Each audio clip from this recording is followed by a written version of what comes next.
ఆంధ్రప్రదేశ్ రాజకీయాల్లో ఊహించిన మలుపులు ఎప్పుడూ ఆసక్తికరంగానే ఉంటాయి. తాజాగా ఉగాది పర్వదినం వేళ రాష్ట్ర ఎన్నికల సంఘం తీసుకున్న ఒక సంచలన నిర్ణయం ఇప్పుడు రాజకీయ వర్గాల్లో పెను దుమారం రేపుతుంది. గత కొంతకాలంగా పంచాయతీ ఎన్నికల నగరా కోసం ఎదురు చూస్తున్న అధికార కూటమికి ఈ నిర్ణయం కోలుకోలేని షాక్ అని చెప్పవచ్చు. మరోవైపు ప్రధాన ప్రతిపక్ష నేత జగన్మోహన్ రెడ్డికి ఇది ఒక రకమైన బ్లాక్ బాస్టర్ గుడ్ న్యూస్ లాంటిదని విశ్లేషకులు భావిస్తున్నారు. ఈ పరిణామం రాష్ట్రంలోని రాజకీయ సమీకరణాలు పూర్తిగా మార్చేసే అవకాశం కనిపిస్తుంది. ప్రభుత్వం ఎంతో ప్రతిష్టాత్మకంగా భావించి ఉగాది నాడే ఎన్నికల ప్రక్రియకు శ్రీకారం చుట్టాలని భావించినప్పటికీ సాంకేతిక మరియు న్యాయపరమైన కారణాలను చూపుతూ ఎన్నికల సంఘం బ్రేక్ వేసింది. ముఖ్యంగా ఓటర్ల జాబితా సవరణ మరియు రిజర్వేషన్ల ఖరారులో దొరికిన కొన్ని లోపాలను ఎత్తి చూపుతూ ఈసీ ఈ నిర్ణయం తీసుకున్నట్లు సమాచారం. క్షేత్రస్థాయిలో పార్టీ కేడర్ను ఇప్పటికీ సమన్వయం చేసిన కూటమి నేతలకు ఈ వాయిదా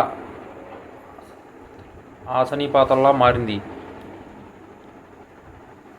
కొత్త ఏడాదిలో విజయడంకా మోగించాలని ఆశించిన కూటమి శ్రేణులు ఇప్పుడు ఒక్కసారిగా నిశ్శబ్దంలోకి వెళ్లిపోయాయి. అయితే ఇదే అంశంపై వైఎస్ జగన్మోహన్ రెడ్డి మాత్రం రాజకీయంగా పెద్ద ఊరటనిస్తుంది. గత అసెంబ్లీ ఎన్నికల తర్వాత పార్టీని క్షేత్రస్థాయిలో బలోపేతం చేసేందుకు జగన్ చేస్తున్న ప్రయత్నాలకు ఈ సమయం ఎంతో కీలకం. వెంటనే ఎన్నికలు జరిగితే అధికార పార్టీ హవాలాలో ఇబ్బందులు ఎదురవుతాయని భావించిన వైసీపీకి ఈ వాయిదా కొత్త ఉత్సాహాన్ని ఇచ్చింది. క్షేత్రస్థాయిలో పట్టుపెంచుకోవడానికి పార్టీ శ్రేణులకు మరికొంత సమయం దొరికినట్లయింది.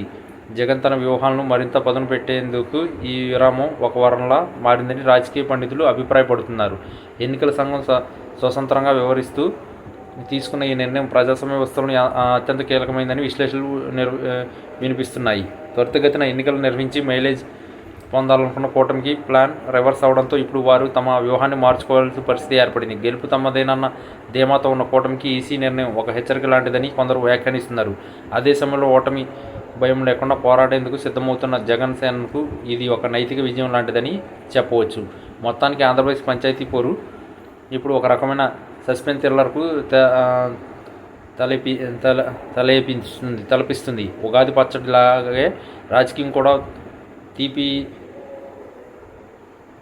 ఒలకబోస్తే అనుకున్న కూటమికి ఈ చేదు నిజం మింగుడు పట్టడం లేదు. మరోవైపు జగన్ ఈ అవకాశాన్ని ఏ విధంగా మలుచుకుంటారనేది ఇప్పుడు ఆసక్తికరంగా మారింది. రాబోయే రోజుల్లో ఈ పరిణామం ఇంకెన్ని మలుపులు తిరుగుతుందో వేచి చూడాలి. ఈసీ తీసుకున్న ఈ నిర్ణయం కేవలం వాయిదా మాత్రమేనా లేక రాష్ట్ర రాజకీయాల్లో ఏదైనా పెద్ద మార్పు సంకేతం అన్నది కాలమే నిర్ణయించాలి.